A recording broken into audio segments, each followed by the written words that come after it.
in the morning at 7:30. Very clean.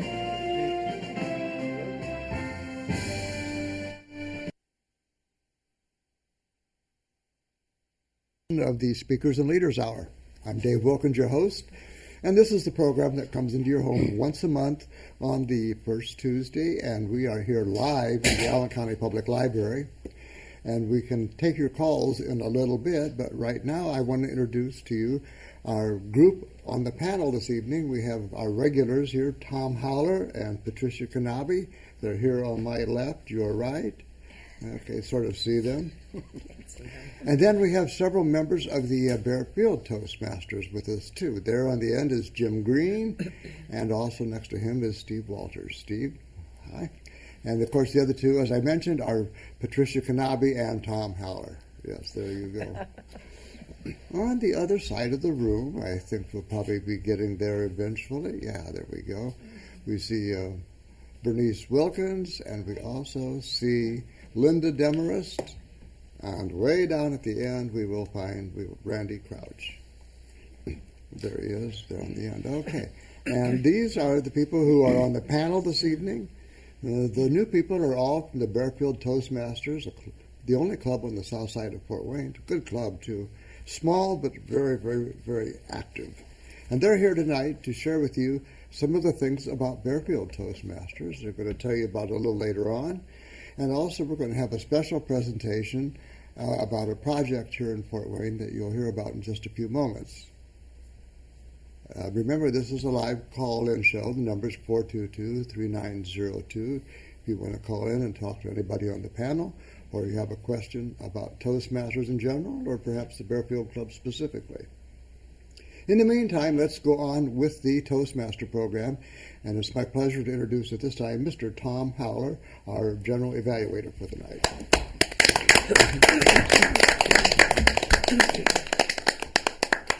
Thank you, Mr. Wilkins. As always, it is a joy and an honor to be here.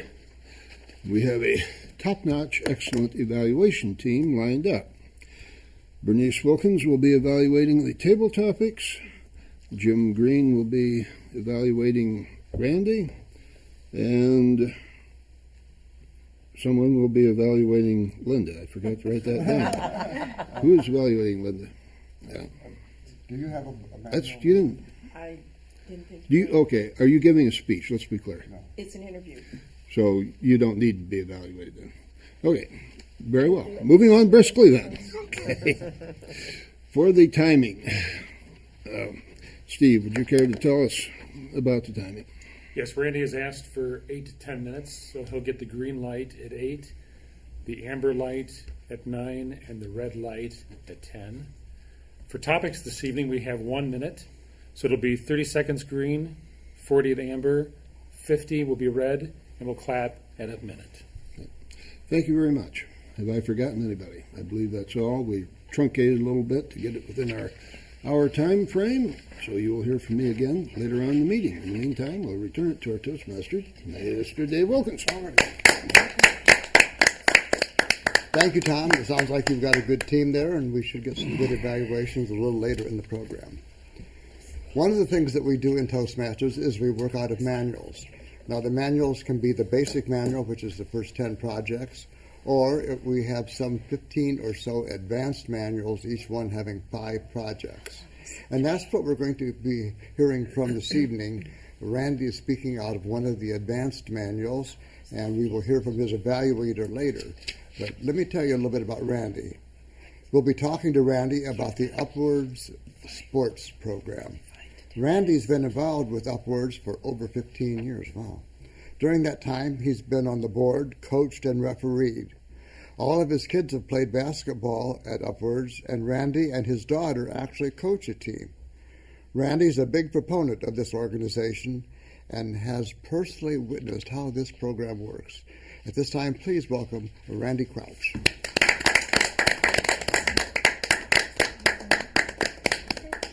Thank you, Dave. Upwards. It is a tremendous program, and I want to talk about it today and tell you why I'm so excited about it. The mission statement for Upwards is promoting Jesus through sports. So you've got sports and you got Jesus. And trying to pull those two things together, you can create some miracles. It's amazing. Actually, Upwards was started in 1986 by a gentleman by the name of Kaz McCaslin. The first year when he set this up, they had over 150 players who wanted to play basketball. 150 players. They did not have a gym big enough. So they had people on reserve. So they decided immediately from the very first year that they had to expand. So it was so well received. It was started in a church in Spartanburg, South Carolina. So that's where it all started. Today, there's different churches with different denominations. There's over 40 different denominations of churches that use the Upwards program. A lot of different denominations. There's over 2,000 churches with over 500,000 kids that participate. It grows year after year. It's amazing. There are different sports that Upwards uses to promote Jesus. One is basketball, which is I'm most familiar with, but there are others. There's cheerleading, so we get the girls involved in it. There's soccer, and there's girls in basketball as well. Soccer, and then actually they've had flag football as well. So different churches have different sports. You'd have to check your own church to see what different Upward sports that they offer. Now, Upwards, they can start as young as kindergarten and go as high as high school. So I've seen high school kids playing Upwards basketball. Now, some churches will stop like at 8th grade. A lot of churches will. So there's a lot of different sports. So what makes Upwards so unique? The first thing I think about is they know and they understand that to pull kids in, you have to teach them about that sport. So that's important. So how do they do that? Well, first of all, they get together twice a week. So the first meeting is a practice. And during the practice, they'll actually learn fundamentals. They'll learn how to dribble. They'll learn how to block out, to set picks, how to take the ball out of bounds. They learn these very important skills, and a coach helps them do that. Then on Saturdays, which is when we do it with basketball, they actually play a game. And so they take all that they learned during their practice and they translate that into a game situation. So they really learn a lot about the game through the practices and the game itself. They actually keep scores. Now, depending on the age, they might just keep it for each quarter, or they might keep it up throughout the whole game. I think it varies between church and how old the kids are. But the score is not the primary thing here at Upwards. Upwards, that's not who wins, who loses. That's not the primary goal here. But it is something that as they get older, kids, and especially, I think parents really want to see the score. I think the parents are the worst, but it is something that it does give kids. They look at scores, and the older they get, it becomes more and more important to them. So they do keep scores.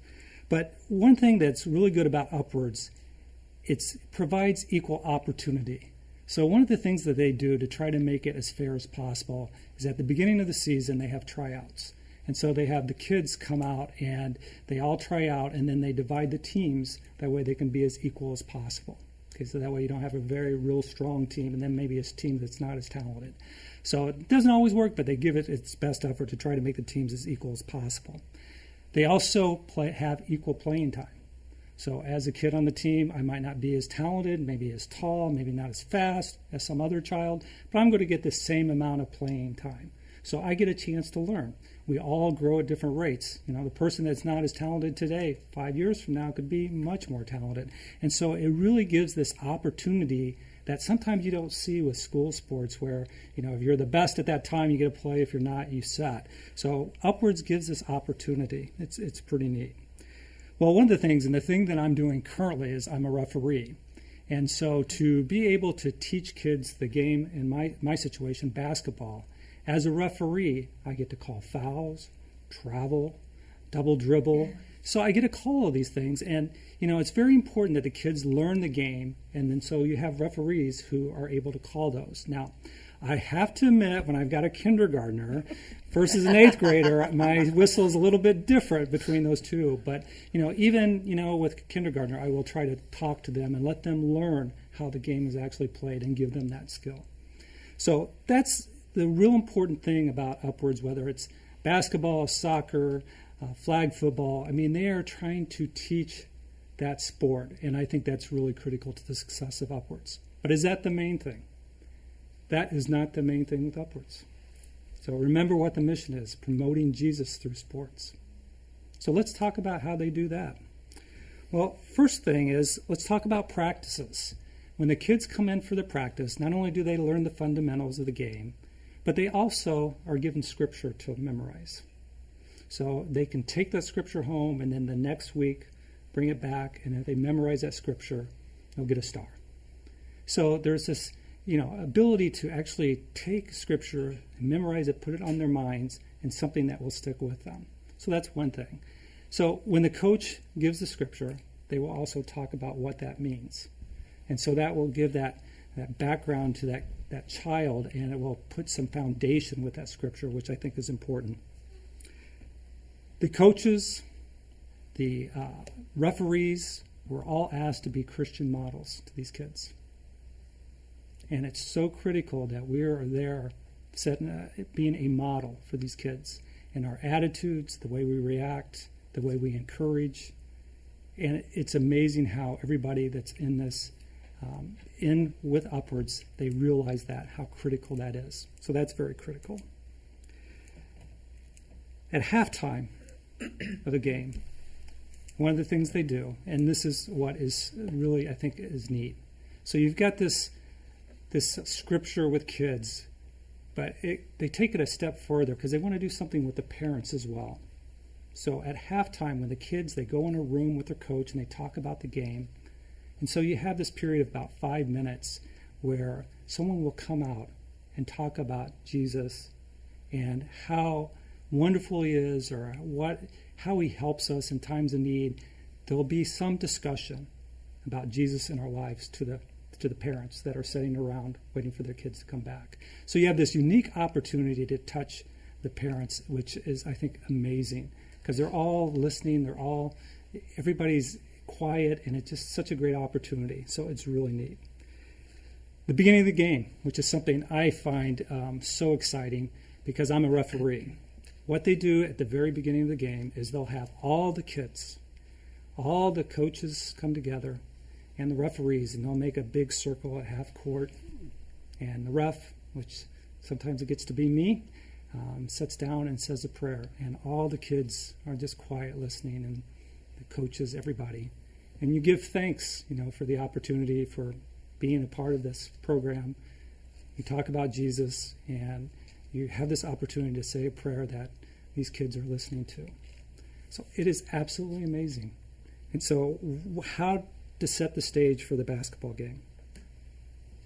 After the game, the kids all get together with their coaches. One of the things they do is they affirm the kids on how well they did, not who was the best scorer, but maybe someone did something that they never did before. Maybe someone played defense that made that one stop. So you look for opportunities to really look at your kids and affirm them for their talents that they have. And I think it's real important in the whole group, the kids, the coaches, and the parents all affirm these kids. And it's so exciting. And they bring food too, and that helps. So, at the end of the year, there's a presentation. It's very exciting because they bring all the kids, team by team, up on stage. And they call the kids' names. And, and there's music going on, and everybody's excited, and it's on a big stage. And then they have a Christian performer that comes in and does some kind of talk, a devotional talk, and, really just brings the kids up. And then they give them like a gift, like one year it was like basketballs to all the kids. And so the whole experience from, learning the game and how to learn something new, even if you're not the best at it, from getting that, promoting Jesus to kids, and everybody focused on making these kids understand Jesus and understand sports. This common purpose that everybody together is what Upwards is all about. And it's just something that I've been involved with for a long time. I no longer have kids that are that age, but I make it a priority to help this organization out because it makes a difference, and it's just amazing to me. So Mr. Wilkins. Okay. Wow. Well, thank you very much, Randy. That was an awesome presentation. And we're going to do some follow-up right now. Not only do we give speeches in Toastmasters, but some of our manuals give us other projects. And one of them is, in fact, is to present an interview. So using the speech that was just heard, we're going to have an interview between Linda Demorest, and she'll be working out of her project book, and Randy, who just spoke, and they're going to, of course, be talking about Upwards Sports. So take it away, Linda and Randy.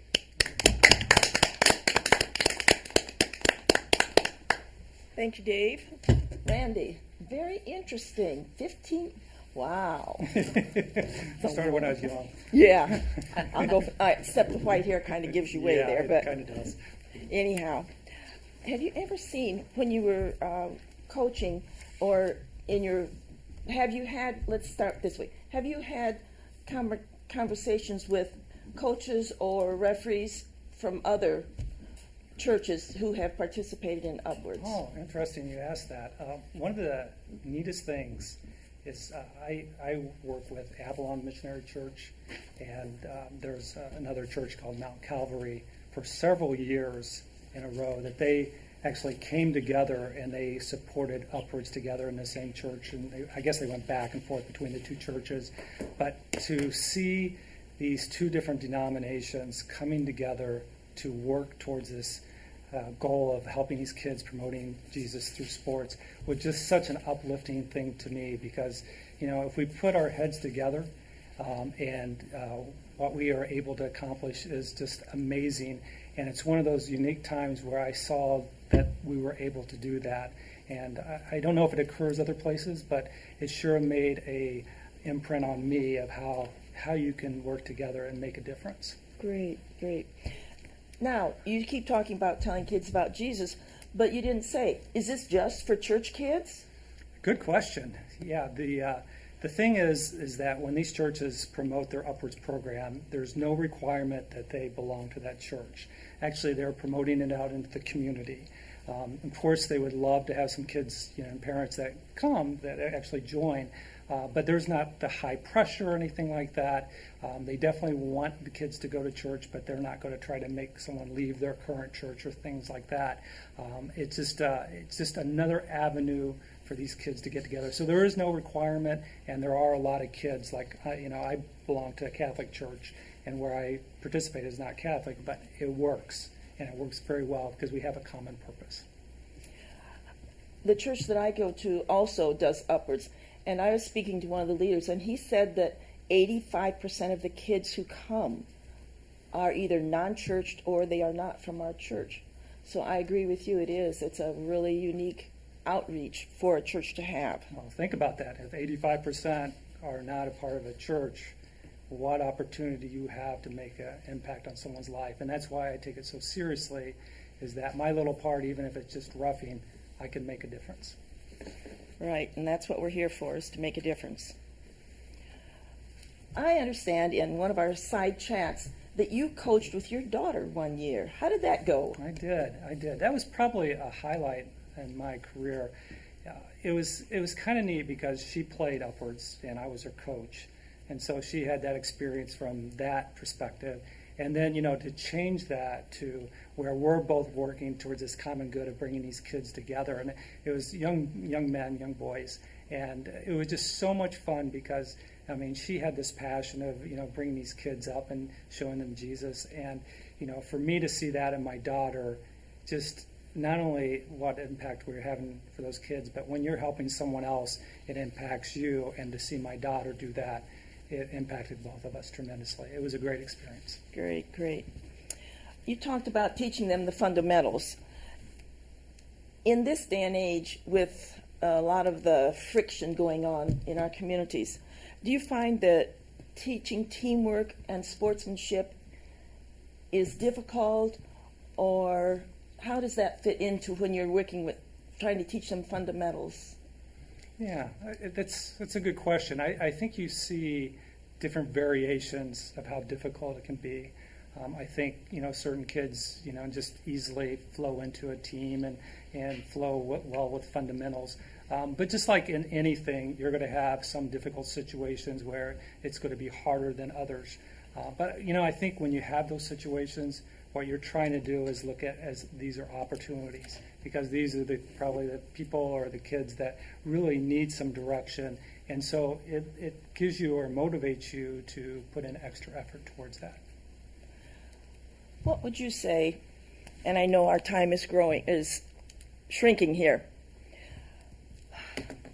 what would you say was the biggest, I don't want to call it exactly a benefit, but how this has affected you as being a coach, being the father of a upwards basketball player, and being a referee? Just which one affected you the most, or just what? As far as which of the activities that have affected me the most, I don't know if I would say one more than the other. What I would say is that they all have impacted me in such a way that at this time of year when Upwards starts, it's a time for me to reevaluate my priorities, to reevaluate what's important to me, and it allows me to take a step back. And for the other months of the year where I'm not involved in it, it seems like everything becomes in the background a little bit, and I'm able to refocus. And so whether it's been coaching, whether it's been refereeing, or having my kids there, it has allowed me to grow as a Christian, and has allowed me to refocus what's important to me. Okay, this is from a little bit different angle right now, but this side of this area, people don't have a lot of money, and sometimes these sports can get very expensive. Is Upwards expensive? Yeah, actually, I don't know the expense. 'Cause I've been reffing for a lot of years, so I'm not sure what they pay, but I know that they do scholarships. And, here the goal is to promote Jesus, so they do everything possible. I know it's not a lot of money to join, but I know there is some cost if you can afford it. What you would want to do is you'd want to check with your church to see and let them know. I mean, they would rather you let them know that you're interested, but you can't afford it. Do not think that you should not call them because you don't have enough money. Call them and work with them. They would love to work with you and have you partake. Great, great. In closing, you said that you get to teach kids about Jesus. If you were talking, say, back when you were coaching, and if you had an opportunity to talk to young people, what would you tell them about Jesus?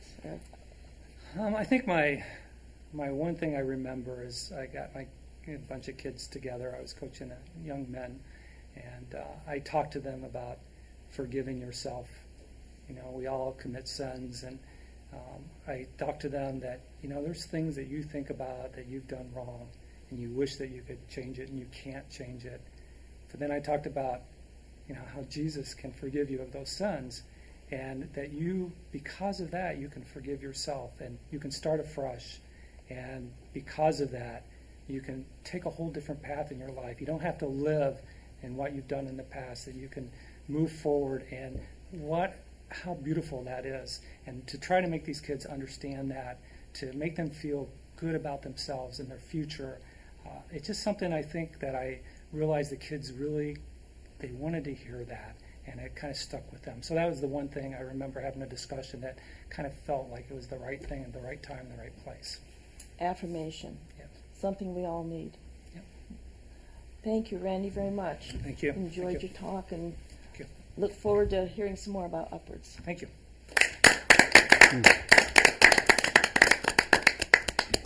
Well, I'd like to add my thank you, too. That was a very interesting interview and a terrific presentation. I'd like to ask the other members of the panel if anybody here has any questions for Randy. Anybody? Just raise your hand.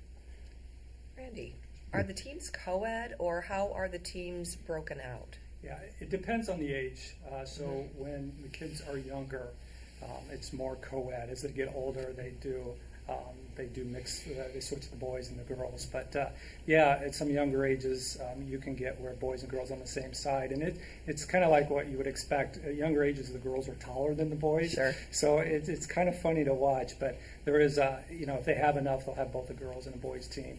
Okay. Like I think this year, I haven't not seen a co-ed, but I've seen it in the past. Mm-hmm. So. Okay. Mm-hmm. Anybody else? Jim, do you have a question? Stephen? No? No? Thomas, anything? No. Okay. And Berniece, do you have a question? How did you get involved in it yourself? I know you're a very busy man. Yeah, it's kind of interesting. Avalon Missionary Church, where I've participated all these years, I just basically, because I live right next door to the church, and it was kind of interesting. I was involved in Little League, and I was involved with that, and the people were running Upwards. We just got a relationship where we were promoting Upwards, and they were promoting Little League, and so my kids started going, and I just fell in love with some of the people that started the program and their dedication and what they stood for, and then it switched from my focus on all those people that were doing it to all the kids, and I stuck from there. So. Wow. Well, once again, thank you, Randy. Thank you very much, Linda. Give them another hand. They seem to do that. On a personal note, I used to have an occasional glass of beer in one of the little local taverns on the south side. And there was a fellow that came in, and I talked to him on a real regular basis, and he talked about a great deal about Upward sports projects, and he also went to Avalon. And so I don't know, his name was John. I can't remember his last name. His wife had just passed, and he needed something to do, and so he got involved with it. But so it's funded by you pay a fee for your children to be a participant in that. Okay. Correct, and I'm sure some of it's subsidized or to some degree, but yeah, there is a fee to help cover the cost. And, okay. But yeah, the people at Avalon, I mean, if they're watching this, I just think they're an amazing group, and they're so dedicated, and I'm very lucky to be part of that.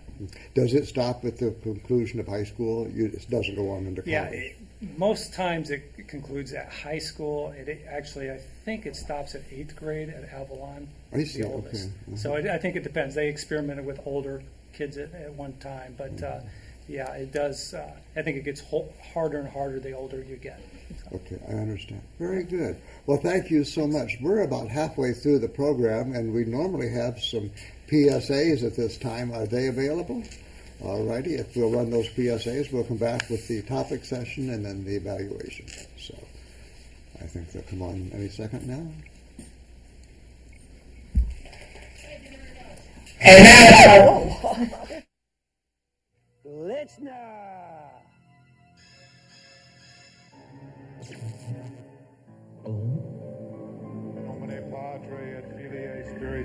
Speaking in public doesn't have to be a death sentence. At Toastmasters, we can help you overcome your fears.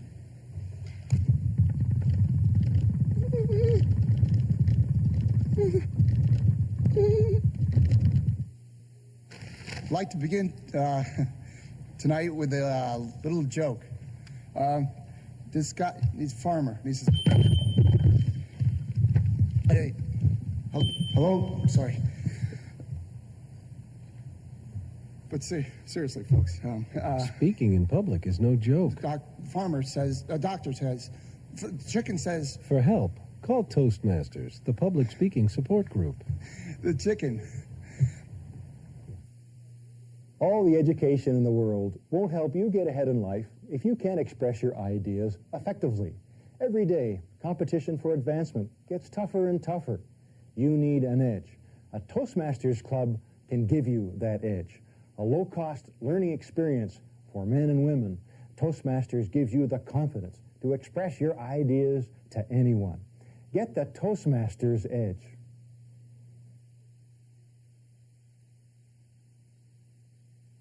What future do you envision for yourself? What dreams do you have? If you want your dreams to come true, you must have confidence in yourself and your abilities. A Toastmasters Club can help you build that confidence.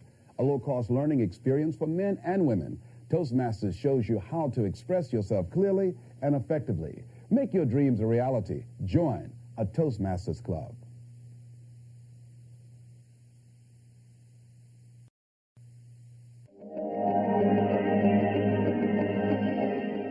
And welcome back. We're here for the second half of the Speakers and Leaders Hour. And we're going to continue with the theme of the Toastmaster program and something we call the topic session. Now, before I invite this young lady up here, we had a Toastmaster some years ago, and he promoted what he called an elevator speech. Well, what is an elevator speech? Well, the notion is you walk into the elevator and someone says, well, what is Toastmasters? And before you got to your floor, he had told you, or she had told you, all about Toastmasters and why you should join. So with the theme of elevator speeches, let's welcome our topic master tonight, Patricia Knaebe.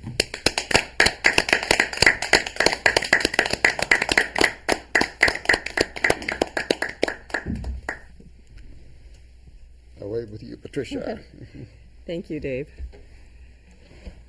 Thank you, fellow Toastmasters, and most welcome guests at home.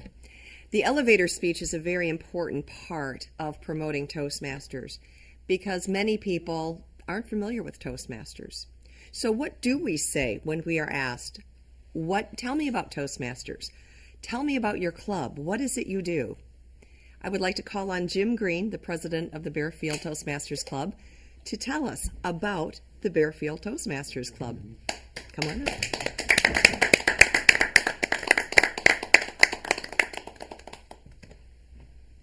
Bearfield Toastmasters has been around for 29 years. I've been involved with it for quite a few years. I lost count how many years I've been involved with the club. It's a good opportunity to learn how to be a better listener, a better thinker, a better speaker, and a better leader.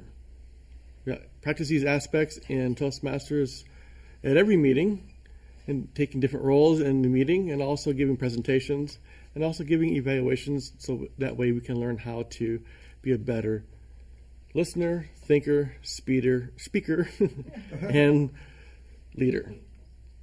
I'm topic master.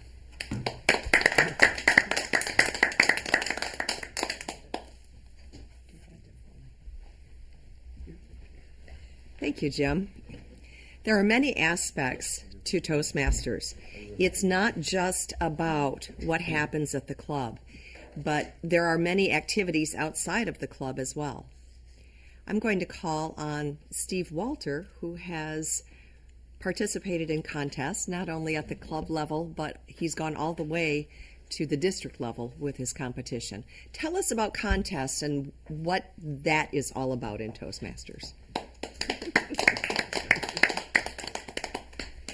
Well, I have to tell you that being part of Toastmasters has been a wonderful experience to help with our communication skills. And one of the things that I was most afraid of was the contest. So actually, one of the first challenges that I had done to myself, and that's what's great about Toastmasters, is we personally challenge ourselves to become better communicators and better speakers, was to join the contest. During a contest, what it does is there's a couple different types. There's a humorous speech contest, and you also have a international speech contest. So the themes are a little bit different, and it challenges you to do different things. So humorous, which would be something very funny.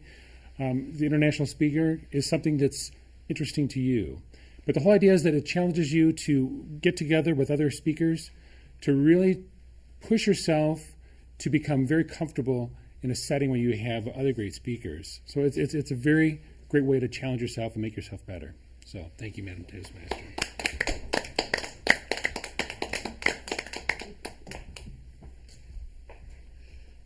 Thank you, Steve. Berniece. Huh? Who you? Berniece, you have been a very busy lady in Toastmasters. You've not only become a member of many clubs, but you have taken leadership positions outside of clubs. Tell us a little bit about the leadership positions beyond the club level that someone can become a part of. Thank you, Madam Topic Master. Fellow Toastmasters, it's easy to be a one-room Toastmaster. You're safe here. You get to know these people. But you need to stretch yourself. Stretch your speaking muscles, your leadership muscles. You do that by stepping outside of the room that your club meets in, meeting other people, taking leadership roles, helping people to grow beyond just speaking skills. Everything nowadays seems to require leadership. People in their careers, even in your own home, you need leadership skills, and you can only do that by stepping outside of the club. And you will find that it's very interesting and it's fun, and people help you. They don't just pitch you in and tell you you have to learn it on your own. People help you to learn this leadership skill. I never was a leadership type. I can't believe all of the things that I've done. And Toastmasters is what helped me every step of the way. Madam Topic Master.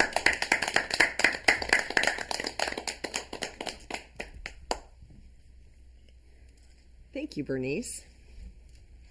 Tom, could you explain to us how a person coming into a Toastmasters club gets started as a new member? What are the two paths that a club member can take? Tell us a little bit about the manuals, maybe a little bit about mentorship of new members. How do we acclimate a new member to become comfortable in Toastmasters? Madam Table Topic Master, fellow Toastmasters, and all of you out there in TV land, we do watch over our new members very carefully. It is our heart's desire that they should do well, that they should be comfortable. They are assigned a mentor to help them every step of the way. We have at least a dual track. One is giving speeches. You have started out with a manual of 10 speeches called The Competent Communicator. You will start by giving an icebreaker, typically. You will talk about yourself. Unless your twin brother is there in the club, you can hardly go wrong. Nobody would know any problems with it. And then you will be given one or two things to work on. There's no point in giving a person a full, complete range of hundreds of things they've done wrong, but one or two things at a time they can continually improve and get better and better. We also have a leadership track. You have lots of opportunity for different kinds of leadership, anywhere from the club level to the district level and beyond, possibly. We've had people here who have gone beyond that level. So by all means, whatever you need in life, to a very large extent, Toastmasters is the answer. I will now return control to our lovely leader. Thank you. Do we have time for one more, Dave? Sure, why not? All right, then I'm going to call on you, Dave Wilkins. Dave, could you give us a testimonial of what Toastmasters has done for you and why you keep coming back for all the years you have been a Toastmaster?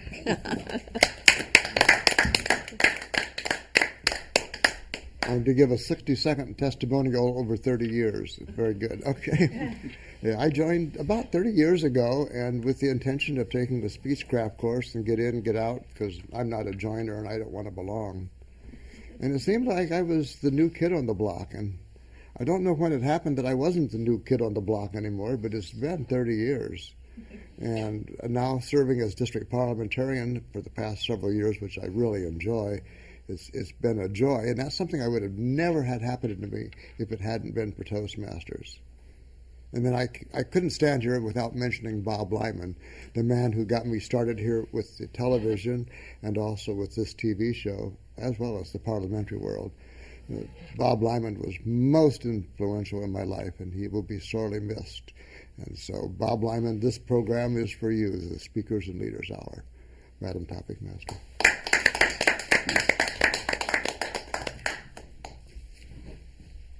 It will change your life, folks. It will change your life. Thank you very much, Dave. Thank you to all the topic session speakers. I appreciate your testimonials and the information you shared with us about Toastmasters. And I will now return control to our Toastmaster, Dave Wilkins. Thank you, Patricia. You did a wonderful job. You look good up here. You asked the right questions. It's just worked out very well.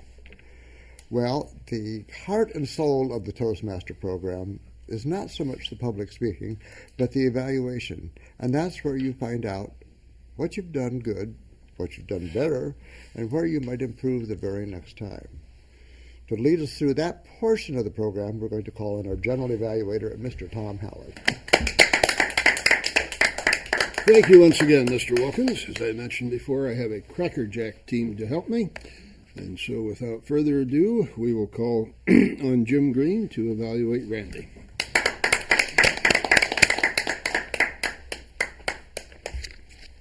Thank you, Mr. Joint Evaluator, fellow Toastmasters, and guests on TV. For the benefit of our guests, Toastmasters has a number of manuals. The first one that Tom had talked about was what we call the basic manual. You go through 10 projects. Then you achieve what's called the competent communicator. Randy is speaking from the Advanced Communicator Series, Public Relations. And in this manual, there are 5 projects in each of the 15 manuals. This is project number 2, the radio talk show. The purpose of this project is to give a presentation designed to build goodwill towards an organization, giving the audience information about that organization. Until now, I really didn't know much about Upwards. I thought it was a game like Scrabble. My sister plays that game. I thought that's what it was. I wasn't sure at first, but that's because I'm a little bit ignorant of that. I learned a lot today.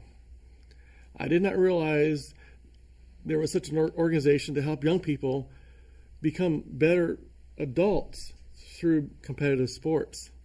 Being a coach for 15 years and a referee in between those 15 years gives a great experience on the topic.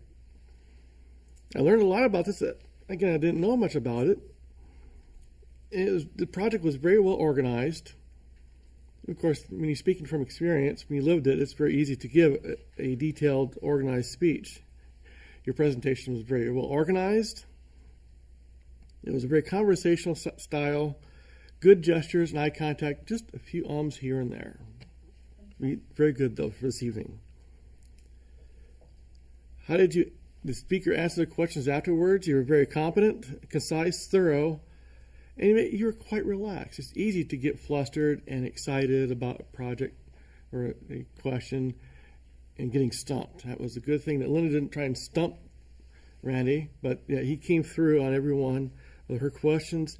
What stood out the most in my mind is he said, you can forgive yourself. There's a speech in that right there in its own right. You can forgive yourself. I was very impressed with this presentation. Look forward to your next presentation. Congratulations. Thank you, Randy. Thank you, Joe. Back to the evaluator. Okay, very good indeed. That is one advantage we have here. We don't have to pretend. We don't have somebody in the background going like this trying to pretend that we're doing something we're not. We are, in fact, on television, just as was prescribed. All right, now we had some lovely table topics, and we will have our table topic evaluator, none other than Berniece Wilkins, come up here and tell us how we did. Thank you, Tom. Again, fellow Toastmasters. Evaluating the topic session. These are speeches, 1-minute speeches. So I'm not going to just spout off what they said. I'm going to actually evaluate as if it was a little 1-minute speech. And our first speaker, Jim Green, was a perfect example of a 1-minute speech. It had an opening, it had support material, the body, and then it had a definite close. Very thorough answer, and gave a 1-minute speech. Our second presenter was Steve Walter. Great gestures. It was good to see your hands come up. That makes the speaker more interesting. You were very specific with your answer. Perhaps you could smile. I mean, you were really serious, and that's great, but you were like deadly serious. If you could just maybe smile a little bit. But it was a terrific answer. The next question went to me, and I was just great. Absolutely great, right? I'm sure someone here will give me an evaluation and tell me what I did wrong. Well, I shouldn't say that. Toastmasters doesn't really do that. We say what a person did right and then offer advice. That's all. We offer our opinion. We don't criticize. Tom was the next presenter. Tom Haller. You look so confident. Of course, you're up here every month. I imagine by now you would be. You were definitely knowledgeable, and I liked humor. Don't you think that kind of loosens the audience up a little bit when you can throw some humor in there? Very good. I think maybe you tended to look at the camera. There's a camera right down there, and you looked pretty much right down that way. I didn't see you look to either side a lot, so maybe you could do that. We're not that bad looking, are we, Tom?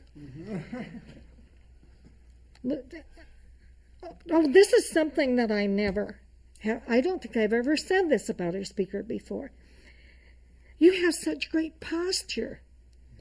And we don't think about that, but you know how effective we are in giving our presentations. A lot of times depends on how we look. And good posture makes a person look confident and like they know what they're talking about. Very good. Dave was the last presenter. Dave Wilkins, you have such a nice smile. You're the one out of the whole group that really let us have that smile. You were enthusiastic.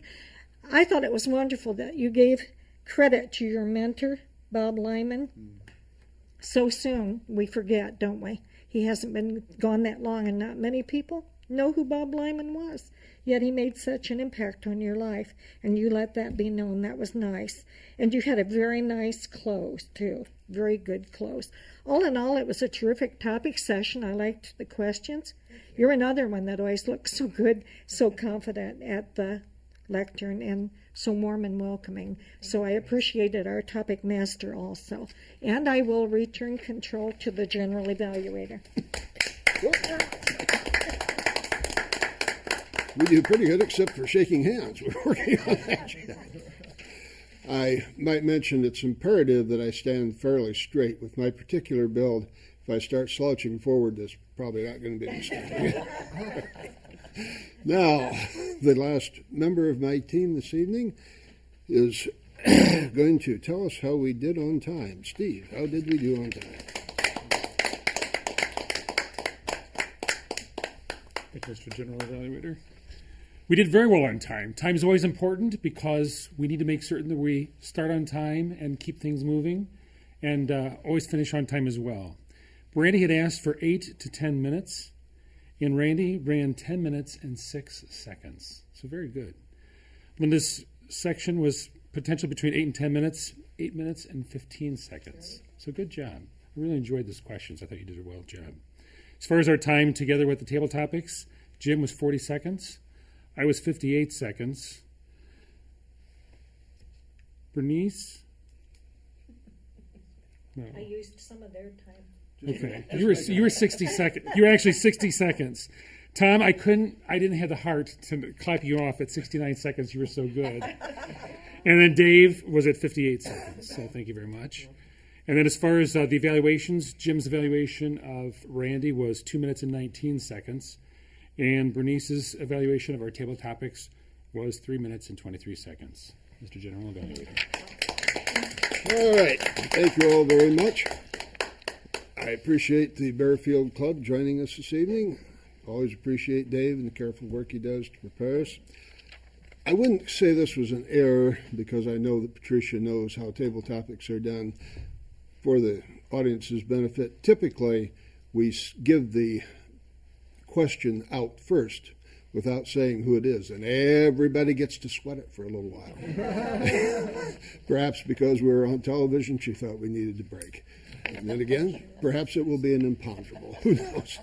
But overall, just an excellent job of well-done meeting, and I will now return control to the man who is largely responsible for that, none other than Dave Wilkins.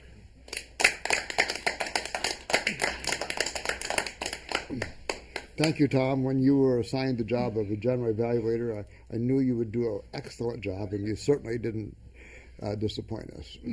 Well, I'd like to thank the whole panel for doing such a wonderful job tonight. You've made this look so easy and so fun, and no one seems to have gotten stage fright or jitters or anything of that sort, and just done a very good job. I want to say some thank yous. I want to thank especially Dennis Osborne.